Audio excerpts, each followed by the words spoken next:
Today, the US dollar is the world's reserve currency, and most countries in the world use dollars in international trade. But how did the United States achieve such an important global role? Why the dollar and not other currencies? It all started in 1944. America emerged after World War II as a global superstate of the world's largest gold reserves. In 1944, towards the end of the war, representatives of the Allied forces united to create a financial system that became known as the Bretton Woods system.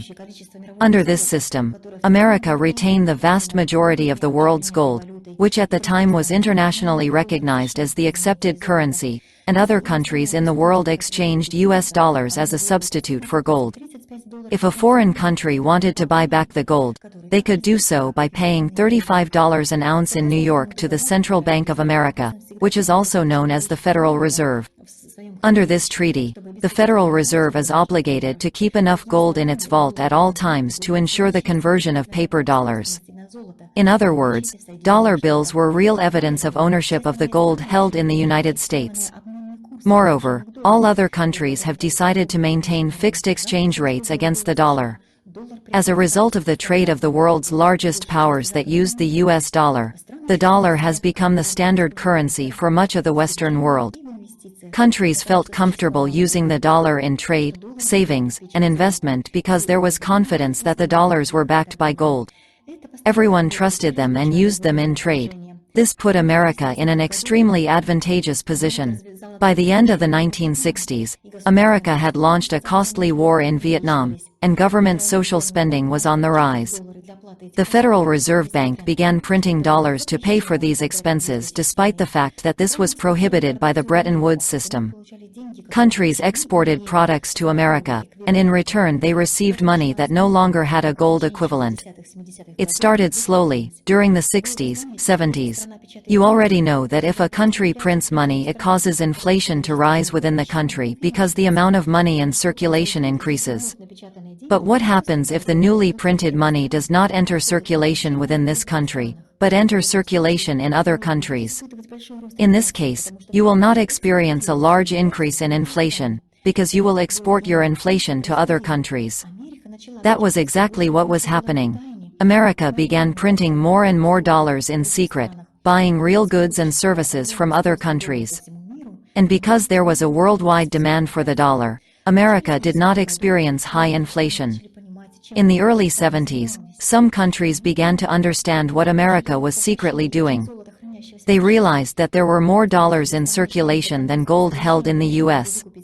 If the core members of the Bretton Woods Agreement were to redeem their dollars in gold, the US Federal Reserve Bank would not have enough gold to cover the amount of dollars in circulation. France and Switzerland in particular began to line up to sell as many dollars as possible in exchange for gold. What started out as a few gold buybacks from the federal bank soon escalated significantly. If many countries realized that the dollar was no longer equivalent to gold, then they would simply not keep dollars as a reserve currency. America's global financial influence would suffer a severe blow. Something had to be done, and urgently. On August 15, 1971, President Richard Nixon announced that the United States would no longer convert dollars into gold. Foreign countries that held dollars could now legally claim their gold, and America could print money without any restrictions, since paper dollars, under the Bretton Woods agreements, were certificates of ownership of real gold in the vaults of the Federal Reserve Bank. Then Nixon's closing of the golden window was America's first serious breach of its international obligations. As the dollar was no longer backed by gold, the value of the dollar began to plummet. By the end of 1972, the price of gold had doubled from $35 an ounce to $70 an ounce. This meant that the value of the dollar was halved in 1 year. With the value of the dollar in free fall, prices rose exponentially around the world. As inflation accelerates, confidence in the US dollar has been eroding for the past 27 years. The world had left America to print money in exchange for real goods and services. Now America was in danger that this right could be taken away with predictable, very painful consequences. Control of international financial trade was at stake, so the pressure mounted. The markets were approaching a turning point. Then in January 1973, the U.S. stock market crashed. The United States spent too much money on wars and social initiatives. The closing of the golden window and the subsequent crash of the stock market were the turning points. Investors began to withdraw their loans from investments. Signs pointed to a hyperinflationary spiral, and America was desperately looking for ways to maintain its dominance and keep the countries of the world using their own currency. Faced with the problem of economic turmoil, in late 1973 the Nixon administration signed an agreement with Saudi Arabia and other neighboring oil-producing countries in the Middle East to sell oil only for US dollars. This meant that anyone who wanted to buy oil had to buy dollars first. Under this agreement, these countries could also reinvest their dollar earnings in America by lending them to the US government. In return, the countries of the Middle East would receive a permanent supply of the latest U.S. weapons and U.S. military protection for their oil fields from potential invaders such as the Soviet Union. In 1975, most other major oil-producing countries also adopted this plan. The agreement placed the United States in a very advantageous position. Whoever bought the oil had to buy U.S. dollars first. The oil-trading countries then had to reinvest those dollars in the United States. From the point of view of the Americans, this agreement was economically and politically simply ingenious, since everyone needed oil. Countries that kept their savings in US dollars could now spend it more easily on oil. Now the US dollar remained a fiat currency without any real backing in gold or other precious metals. The demand for dollars was backed up by the global oil trade, which was rapidly gaining momentum. This agreement led to the emergence of a new term, the petrodollar, which meant a close relationship between the dollar and oil.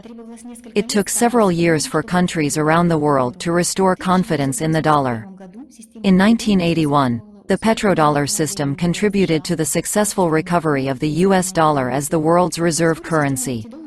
The petrodollar system soon spread beyond the Kingdom of Oil, as everyone now used US dollars. Other international transactions were denominated in US dollars. Everyone who wanted to trade between countries had to buy dollars first. Countries also had to think about how to save surplus dollars, store them safely and invest them. The easiest way is to lend them to the United States government by buying government bonds. If you don't know, bonds are just a piece of paper that says if you lend me $1,000 today, I will pay you back your $1,000 plus interest on a certain day. Government and corporations can issue and sell bonds to finance their own activities. To understand this video, remember that every time you hear the word bond, it means borrowing to finance something. When a government sells a bond, it simply means that it is borrowing money. Everyone wanted to buy US bonds because it was the easiest and safest way to invest their excess dollars. The huge demand for US government bonds meant that America could easily borrow capital, which is exactly what started to happen. America began to take on more and more loans to finance its own activities instead of relying on its own sources of income. For example, taxes. Economists call this agreement America's exorbitant privilege. And it is difficult to find a description for the financial dependence in which America found itself. After the Roaring '70s, the US dollar asserted its global financial dominance, allowing Americans to buy imported goods at a huge discount and consume beyond their needs. The entire world banking system was structured on the basis of the US dollar. As a result, the Federal Reserve System, the International Monetary Fund and the World Bank have established themselves as the main regulators of the global financial system. Since most international loans were in US dollars, these organizations were able to control international finance. Despite the support of the petrodollar system, the European Union also wanted to receive a similar exclusive privilege of a world reserve currency. The leaders of the European Union began to look for ways to create a centralized European currency that could compete with the US dollar for global trade and reserves. In January 1999, the euro was introduced as the currency.